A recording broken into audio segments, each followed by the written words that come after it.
And there we are. Let's see if that looks a little bit better.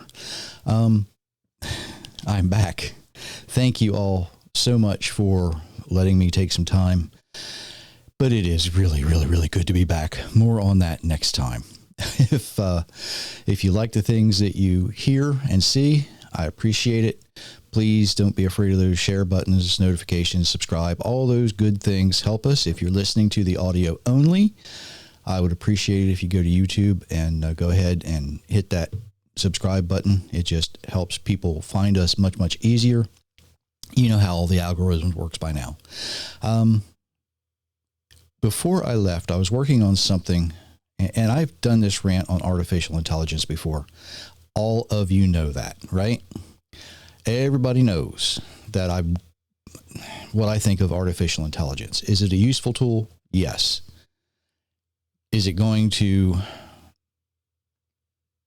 interfere? It can.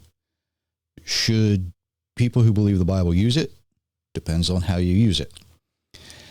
First thing we have to understand is what artificial intelligence actually is. And if you break it down, let's look at what they're telling us.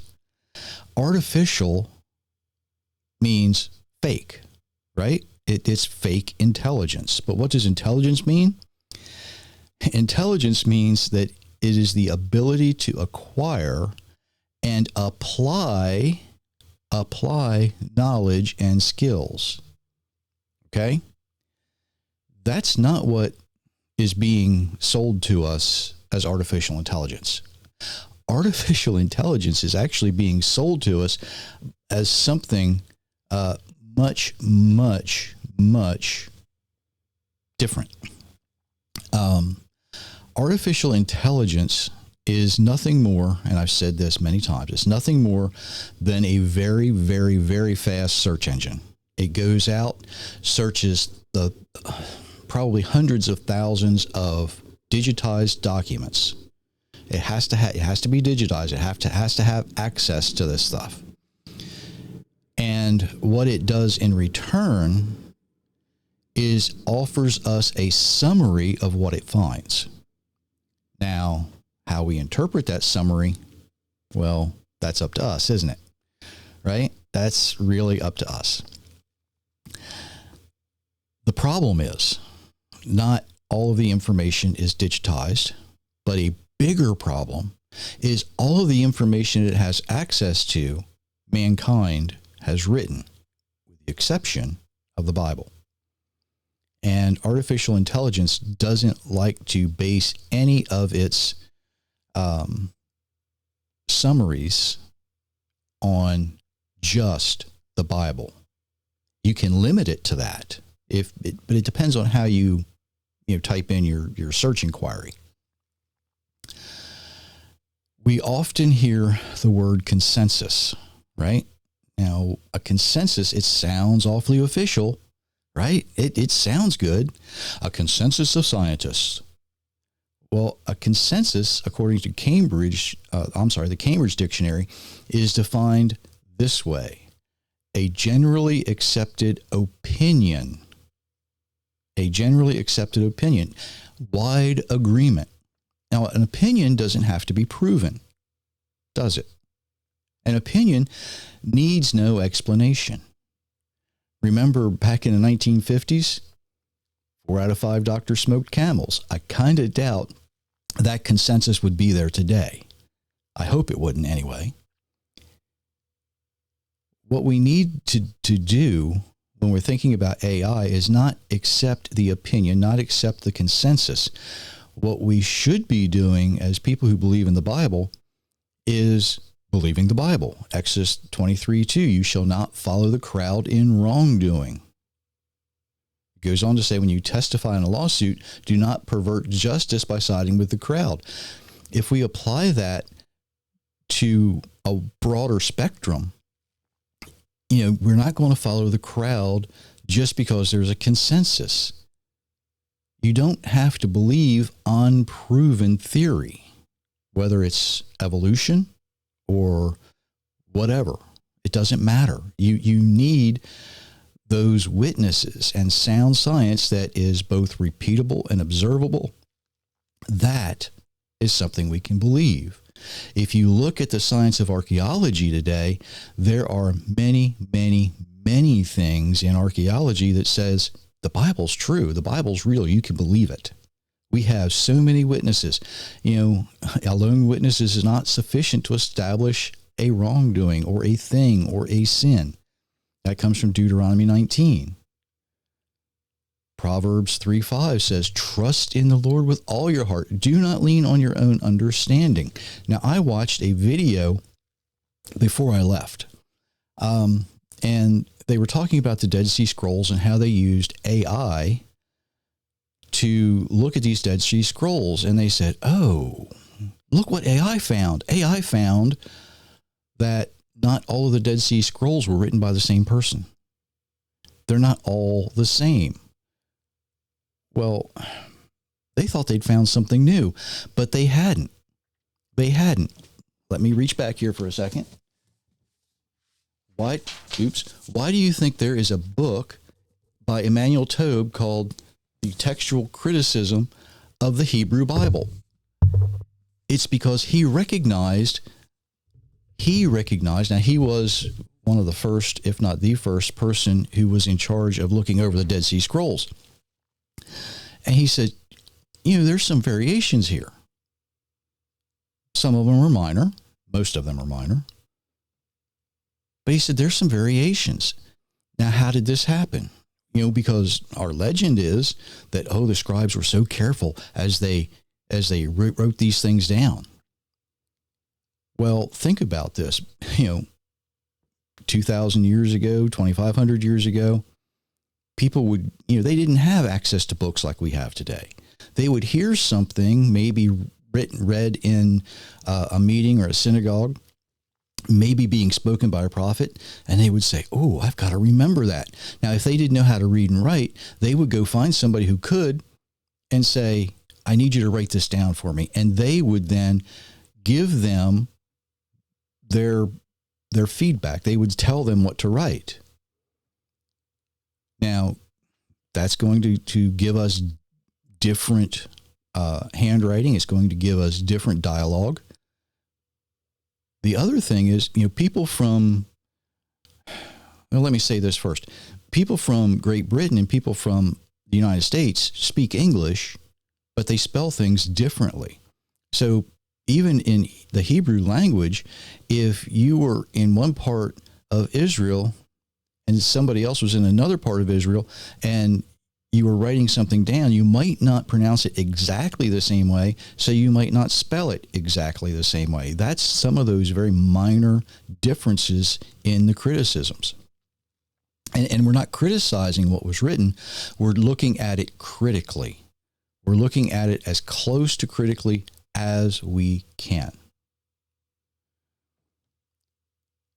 AI is a tool. It's a very useful tool.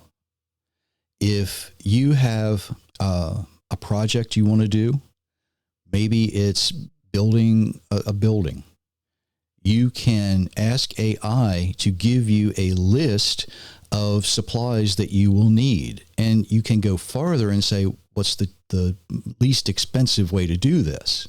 And it will do that. Might not give you the best quality. You can change your search parameters to ask that question. But we have to be very careful about how we use it.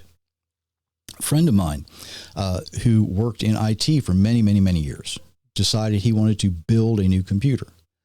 And he used one of the AIs to say, what do I need? What components do I need to put together what I want? And he laid it out very technically, and it gave it to him. So he orders these parts. The problem is AI was looking at all of the digitized information. And in that information was a cable that was being developed to go between two boards, but it wasn't in production yet. He had to, he had everything but this one cable and had to wait several weeks before he received that cable after it was in production, after it was available, so that he could purchase that and use it. So we need to be very, very careful how we use AI. It's not a god. It's not. AI doesn't have the capacity to build itself. Think about that. AI can't build a robot to take over the world. Different AIs can talk to each other. Absolutely. Different AIs can communicate. They can do things, but they can't manufacture. But they can confuse you. They can confuse you. And whether you choose to use AI or not, it will, let me say that again, AI will influence your life. You have no choice because so many companies, so many governments are using it today. Is it a useful tool? Yes, it can be. Is it the know-all, end-all? No, it is not. It absolutely is not. So what do we do? How do we think about this and use it wisely? And I don't want to say allow it to influence us, but when it tries to influence us, how do we respond? Proverbs 14:16, a wise man fears the Lord and turns from evil, but a fool is careless and reckless. A wise man listens to what is written in the Bible. Okay? A fool is careless and reckless. He allows the summary that is returned from an AI search to influence him or her in a negative way. What we need to do if we're going to use AI is always be critical of that summary. Does it have all the information? Did I put all of the parameters into the search that I needed to make sure it was only looking at what I wanted it to look at? And we have to be very careful, and I mean very careful, that when we have those summaries in front of us, they make sense, because not all of them do. I've seen a couple summaries that I looked at and went, well, that's just silly. That's just crazy. How did that happen? So we need to be very, very careful about how we use AI if we choose to use it. I kind of avoid it in most situations. Now, there are some things when I get a question and it concerns AI, I will do my own search and see how it returns so I can try and figure out how the person asking the question came up with the question to begin with. And usually it's because AI has included something that shouldn't have been included. So be very, very careful how we use it. It's not a god. Don't treat it like a god. Remember Exodus 20, verse 3, you shall have no other gods before me. It's not a god. But we have it to live with. It's not an unholy spirit. It's a tool. And just like a hammer can build a house or tear a house down, we have to be careful how we use it. We have to be careful how we use it. Something to think about until next time. And next time, I'm going to look at something that I experienced as I was away. So until then, I hope that you enjoy this content. If you want more, the books are available. AuthorJerryMitchell.com. I would appreciate it if you would give them a try. Also, thank you for letting me spend some time with you today. Thank you for taking the time and caring enough about knowing the difference between the way we're designed to live and the way the world is trying to get us to live. So until next time, I do wish you many, many blessings, everyone.